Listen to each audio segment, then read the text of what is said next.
But Diamond wasn't done. She raised her hand, stopping him. I have a few conditions, though.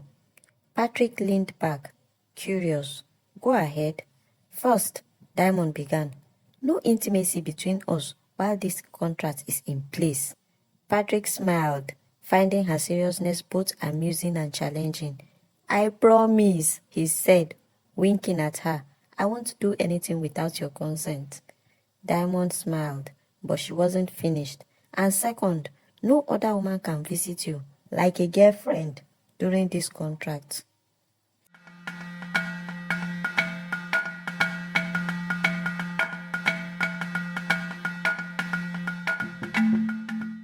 Once upon a time, in a small village, there lived a beautiful and smart girl named Diamond. Diamond had just gotten admission into the university, but life wasn't easy for Diamond. Her father is a hardworking mechanic, and her mother sold small items in the market. Despite their hard work, the family's income was barely enough to put food on the table, let alone pay for school fees. Diamond saw how her parents struggled every day. She was determined to help, so even while in secondary school, she did house cleaning and laundry jobs for neighbors to earn a little extra money. She was incredibly smart, always at the top of her class, and she dreamed of a brighter future. When Diamond finished secondary school, her brilliant mind earned her a place at the university in the city. But getting into the university was only the first hurdle. How would they pay for her education?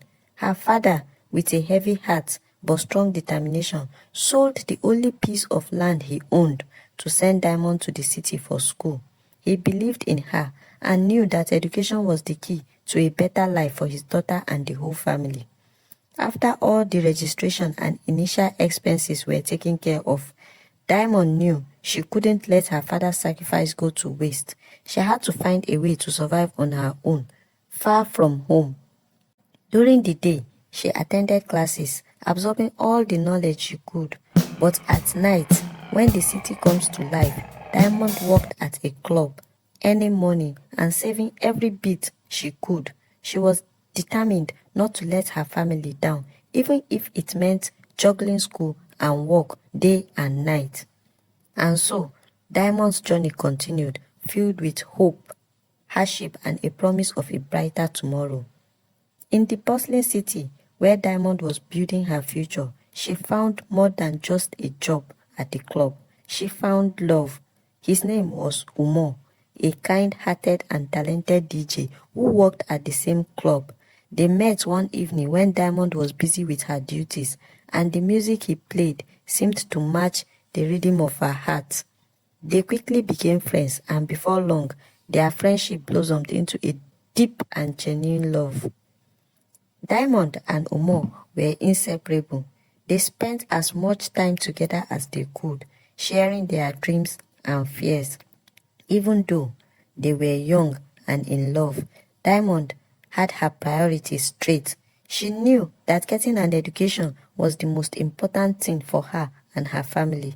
So even though she loved Umar with all her heart, she made it clear that she wanted to wait until after she finished her school before becoming intimate. She didn't want to risk an unwanted pregnancy that could disrupt everything she and her parents had worked hard for. Umar, understanding and respectful, never pressured her. He loved Diamond too much to let anything come between her and her dreams. Even though they had been together for a year, they kept their relationship pure. Diamond often visited Umar's apartment, and she even had her own spare key. Many nights she would stay over and they would talk about their future, but they always respected the boundaries she had set. Everyone who knew them admired their love and commitment. To Diamond, Umar was enough. She didn't need any other friend. Her life was full with school, her job, and the love she shared with Umar. And so, their love continued. Diamond was in her final year in the university, just a few months away from achieving her dreams. One morning, after her usual night job at the club, she returned home, got ready and headed off to school. But something felt off that day. Umar hadn't called her.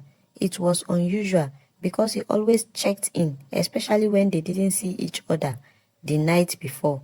She knew he wasn't at work the previous day since it wasn't his usual shift, so she tried calling him several times, but his phone was unreachable. Worry began to creep into her heart as this wasn't like Umar at all. After lectures, Diamond couldn't shake the feeling that something was wrong. Without wasting any time, she went straight to Umar's house, her mind racing with all sorts of thoughts. She silently prayed that nothing bad had happened to her man. When she got to his place, she used her spare key to let herself in, as she had done many times before. But this time, what she saw when she opened the door shattered her world into pieces. There, on his bed, was Umar, making out with another woman. Diamond felt like the ground had been ripped from beneath her.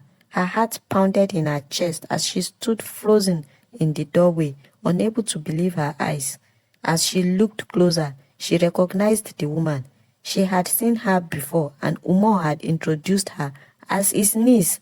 How could she have been so blind? Umar and the woman scrambled to cover up when they realized Diamond was there, but the damage was already done.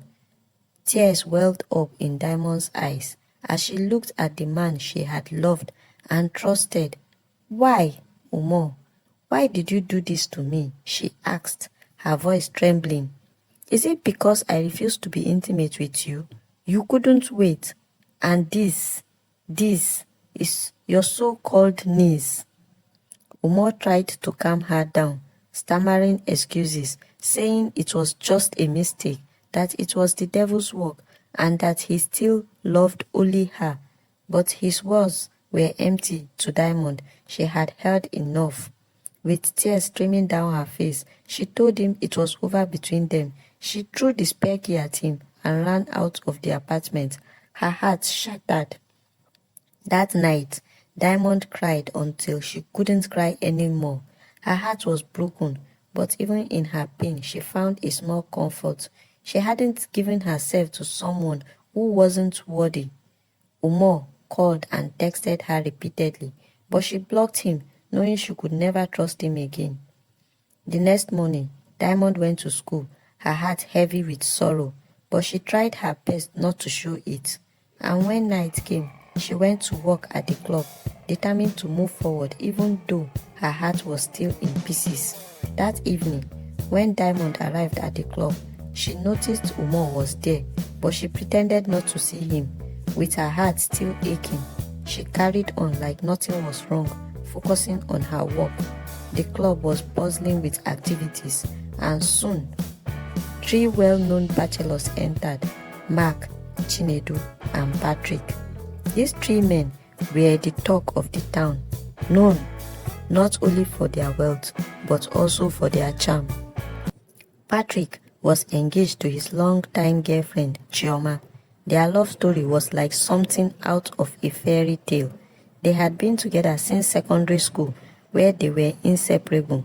Patrick was Chioma's first love, and they grew up in the same neighborhood, sharing everything from childhood dreams to their first kiss. Their parents had always supported their relationship, and everyone knew them as a couple.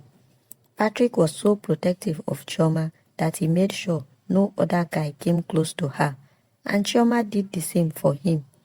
When Patrick's father retired and handed over the family's company to him, he became even more serious about their relationship. They were already planning their wedding, and despite Chioma's spoiled nature, her laziness, and her inability to cook, Patrick loved her deeply and wasn't bothered by those flaws.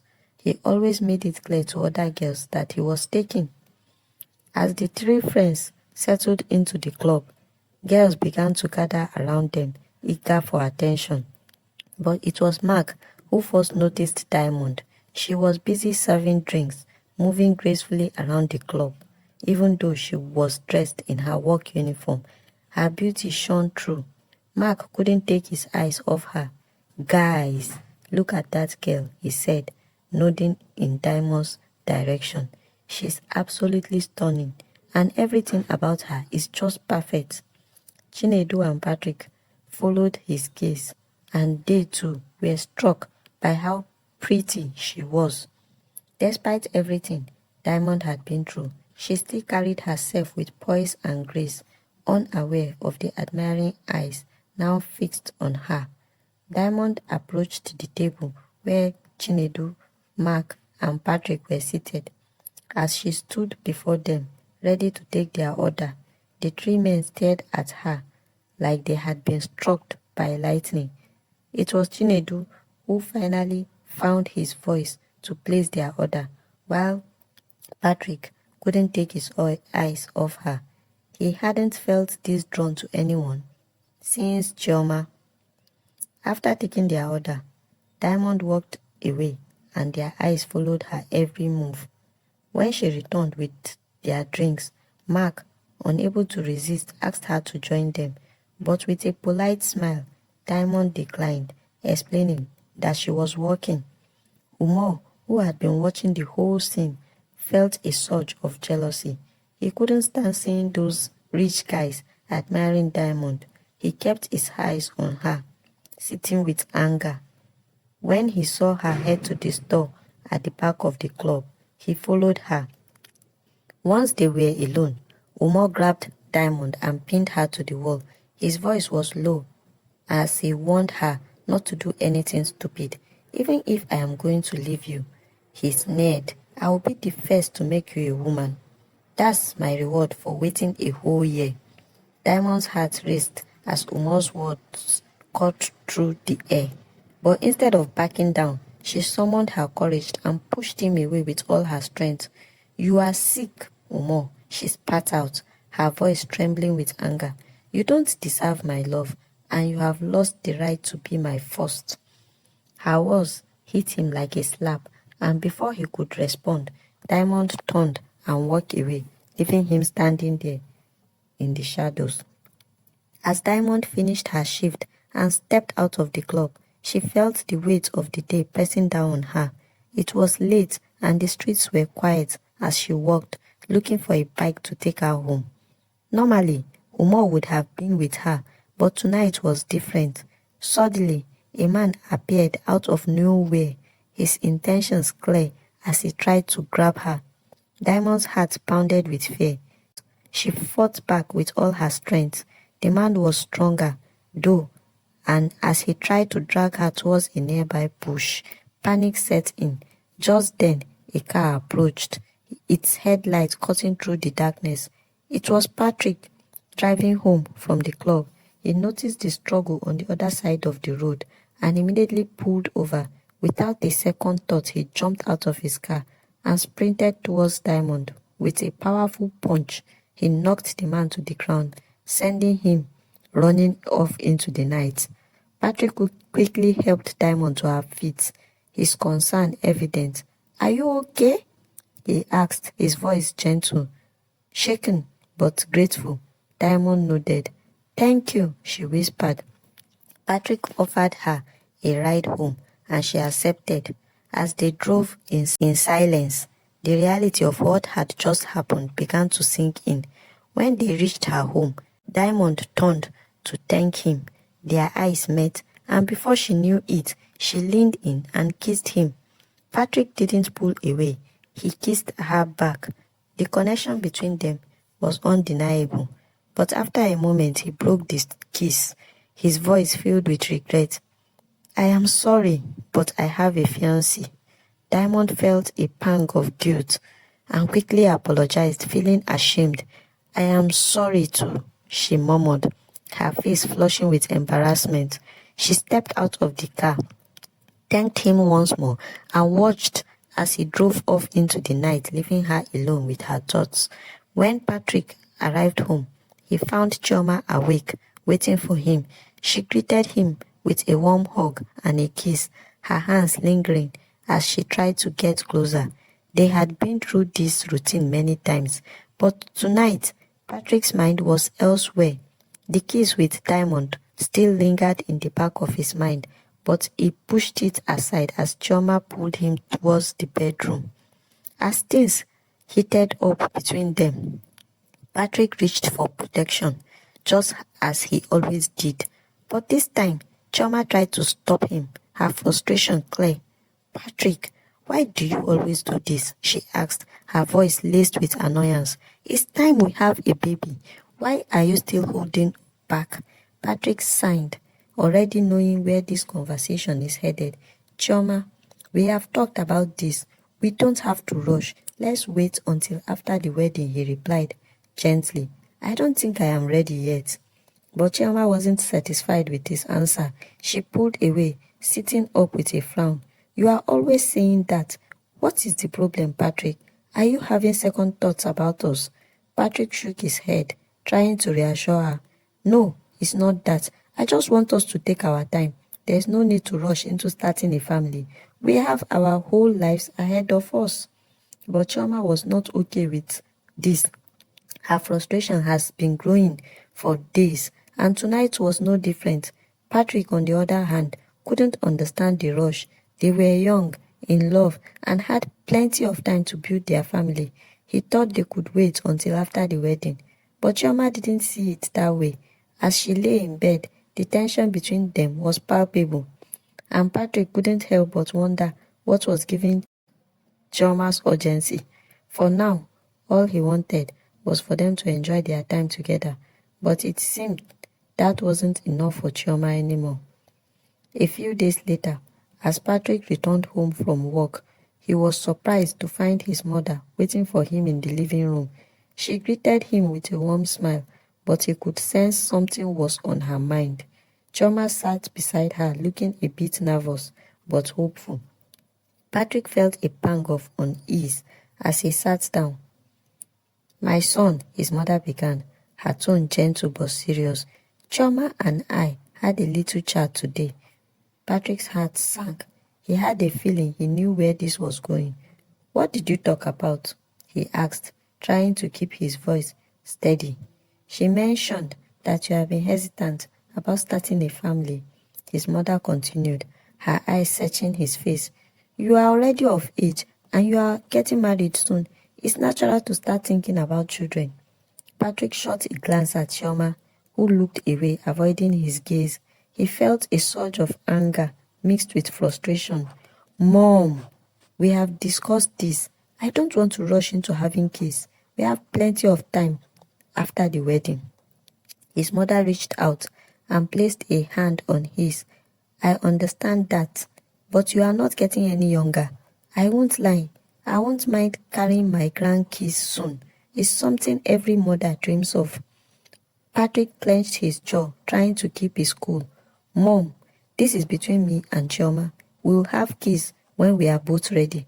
Why did you feel the need to bring this up?" Chioma finally spoke, her voice quiet but firm. I am just worried. I thought maybe if your mom talked to you, you would understand how important this is to me." Patrick stood up, frustration boiling over.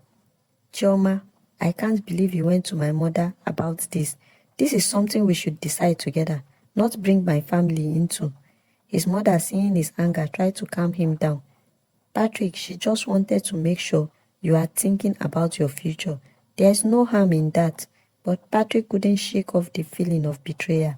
He felt like Chioma had crossed a line by involving his mother. "Mom, I love you, but this is something Chioma and I need to handle on our own. I don't appreciate being pressured like this." He looked at Chioma, disappointment clear in his eyes, before turning and leaving the room. His mother pacified Chioma and left. Later that day, Chioma knew she had to make things right with Patrick. She went to meet him in their bedroom and said, "I am sorry about involving your mom in our issues. I shouldn't have done that," Chioma said softly, hugging him tightly. Patrick sighed, pulling her close. "Chioma, I understand where you are coming from, but we don't need to rush. We have our whole lives ahead of us. I just want us to be ready, both of us." She nodded, though her heart still yearned for a different answer. "I know. I will try to be patient," she replied, though she couldn't shake off the feeling that waiting was not an option for her. She had to find another way. That night, Chioma decided to put her plan into motion. After dinner, she brought out Patrick's favorite wine, pouring him glass after glass, encouraging him to relax after his long day. Patrick, feeling more at ease, didn't notice how much he was drinking until he started to feel the effects. Chioma watched him carefully, her heart racing with both guilt and determination. When the bottle was empty and Patrick was clearly tipsy, Chioma led him to his bedroom and she finally achieved her aim. Patrick woke up the next morning feeling groggy and disoriented.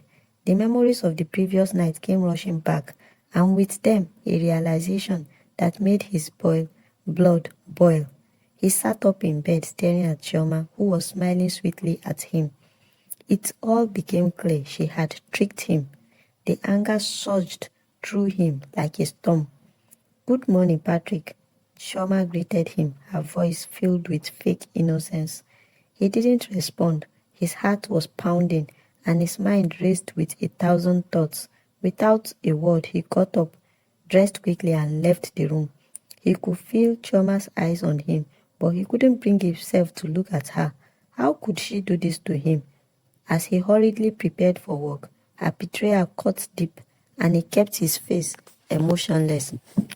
Chioma watched him silently, sensing his anger but not fully understanding its depth. She tried to speak to him again, but Patrick just brushed past her, leaving the house without a word. In the car, Patrick's mind was a whirlwind of emotions. He was furious, hot, and betrayed. As he drove away, his phone rang. It was his secretary reminding him about an important meeting that morning. Patrick cursed under his breath, realizing he had left the crucial file at home. Reluctantly, he turned the car around and headed back home. When he arrived, he didn't bother driving into the compound. He parked by the gate and rushed inside, intending to grab the file and leave as quickly as possible. But as he passed by the garden at the back of the house, he heard Chioma's voice. Patrick hesitated, then moved closer. Curiosity overcoming him, he stayed hidden, listening to her conversation. "Finally, I have achieved my aim with Patrick. It wasn't easy, but I did it," Chioma was saying, her voice filled with triumph. Watch out for the second part of this story to discover why Chioma did what she did. Please show your love by giving us thumbs up, subscribing and hitting the notification bell. Your support means the world to us and help us share more incredible tales with you. Thank you.